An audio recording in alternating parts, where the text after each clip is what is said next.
అమరావతి రైతులుగా మీరు చెప్పండి. గతంలో మీరు ఏదైతే పాదయాత్ర చేస్తూ తిరుమల వెళ్ళారు, తిరుమలలో అక్కడ ఉన్న వ్యవహారాలను చూశారు కదా. కాబట్టి ఈరోజు తిరుపతి లడ్డు వ్యవహారంలో ఏదైతే కల్తీ నెయ్యి వ్యవహారం బయటకు వచ్చింది, దాన్ని స్వయంగా సీఎం గారే దాన్ని బహిరంగపరిచారు కదా, దాన్ని ఎలా చూస్తారు?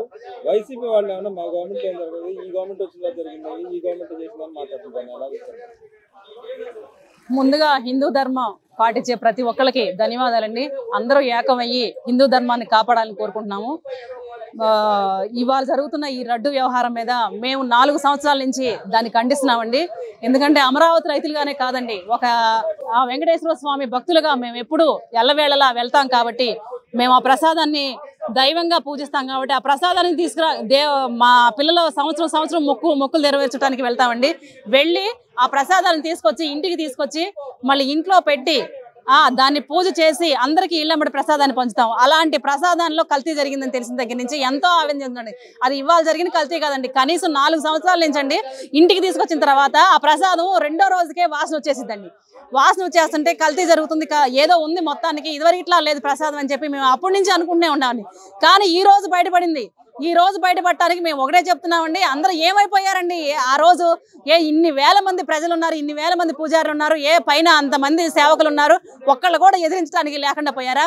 పద్దాకులు మేకప్ వేసుకొని ఇంతమందిని తీసుకొచ్చింది కండి ఆమె. మేకప్ వేసుకొచ్చుకొని తీసుకొచ్చిందండి రోజా గారు.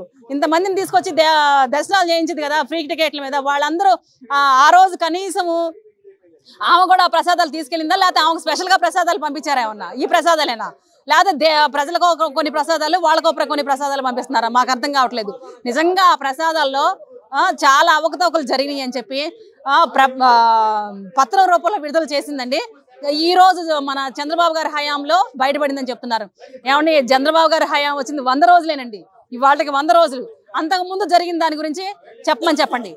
ఇంకా ఎవరైతే ఉన్నారో ఈ 100 రోజుల్లో అంతకుముందు జరిగిన నాయకులు ఎవరైతే ఉన్నారో, వైవి సుబ్బారెడ్డి గారు, ఏమండి సుబ్బారెడ్డి గారు, మీరు మీ భార్య గారు మీ పిల్లలు అందరూ నిజంగా క్షేమంగా ఉంటారా?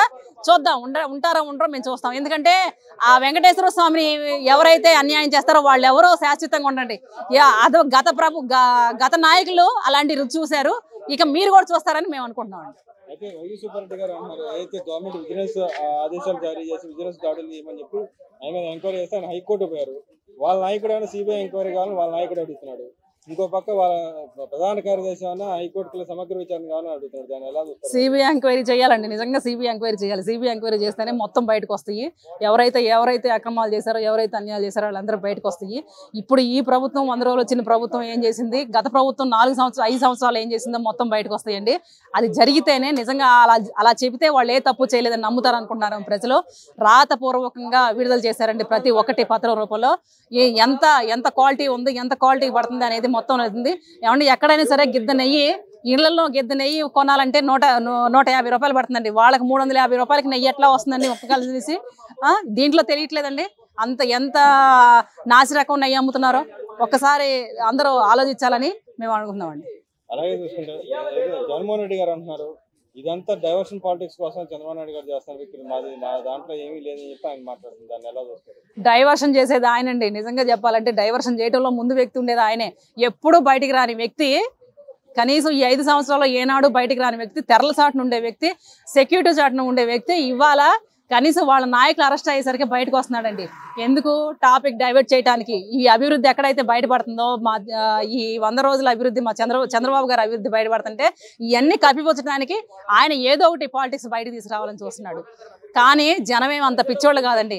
నిన్న జరిగిన వరదల్లో కానీ, ఈ రోజు జరిగిన ఈ లడ్డు వ్యవహారంలో కానీ ఆయన నిజంగా మంచి చేయాలనుకుంటే ఆ రోజు వరదల్లో హెల్ప్ చేసేవాడండి. కనీసం ఈ 1 కోటి రూపాయలు ప్రకటించాలని చెప్పాడు, 1 రూపాయి కూడా ఆయన ఇచ్చిన పాపాన్ని పోలేదు. ప్రకటిస్తే బహిరంగ చూపించమనండి. ఇంత మట్టికి ఇవాళ ఈ లడ్డూలో కూడా అవకతవకలు జరిగినాయి, ఈ పాలిటిక్స్ అని అంటున్నారు. నిజంగా పాలిటిక్స్ అయితే మాత్రం అవి ఎవరైతే నిరూపిస్తారో వాళ్ళు నిరూపించమని కోరుకుంటున్నాం. అలాగే చూస్తే గవర్నమెంట్ వచ్చేసి 100 రోజులైంది. అటు సంక్షేమం, ఇటు ఏదైతే అభివృద్ధి పక్షాన్ని నిలుస్తుందని మీరు భావిస్తున్నారా? సంక్షేమాలు నిజంగా ఈ సంక్షేమాలకు పెట్టిన పేరండి మా ప్రభుత్వం. ఈ ప్రభుత్వం సంక్షేమాలకు పెట్టిన పేరు. ఫస్ట్ పునాది చేసిందే ఈ ప్రభుత్వం అండి. ఈ నుంచే నేర్చుకున్నారు అందరూ. నిజంగా అభివృద్ధి అంటేనే చంద్రబాబు గారు, అభివృద్ధి చేసే నాయకుడే చంద్రబాబు గారు అండి. ఆయన కింద ఉన్న మంత్రులు కానీ, ఎమ్మెల్యేలు కానీ, ఎంపీలు కానీ వాళ్ళందరూ ఆయన చూసి నేర్చుకొని ఏదైతే ఉందో అరాచకం అన్యాయం చేసే నాయకులు ఎవరైతే ఉన్నారో వాళ్ళందరూ కూడా నేర్చుకునే వ్యక్తి చంద్రబాబు గారు అండి. అలాంటి పాలన, అలాంటి ఇదండి.